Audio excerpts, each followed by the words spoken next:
It's not easy to bat, when we get our best start in the. Taskin death over king, ওর জন্যই জিততে পেরেছি। Match শেষে তাসকিনের প্রশংসায় একই বললেন তিসারা পেরেরা। বিস্তারিত জানুন দর্শক পুরো ভিডিও জুড়ে।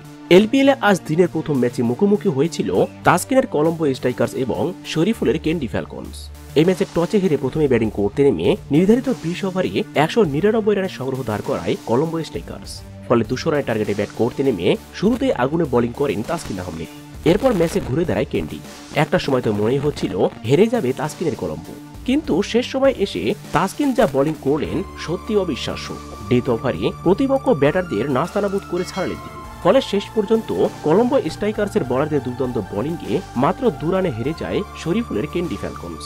এদিন ম্যাচ শেষে উপস্থাপকের করা প্রশ্নে অধিনায়ক তিসারা পেরেরা তাসকিনের প্রশংসা করে বলেন, আজ ম্যাচটা আমরা হারতেই বসেছিলাম, কিন্তু তাসকিন ডেথ ওভার দিয়ে এত সুন্দর বোলিং করবে তা আমি ভাবতেও পারিনি। সত্যি তাসকিন অসাধারণ। তার ইন সুইং আউট সুইং যেন বুঝতেই পারেনি ক্যান্ডির ব্যাটাররা। আজ তাসকিন ডেথ ওভারে যে বোলিং করেছে, এতে করে তাকে পরবর্তী ম্যাচে বসিয়ে রাখার কোনো প্রশ্নই ওঠে না।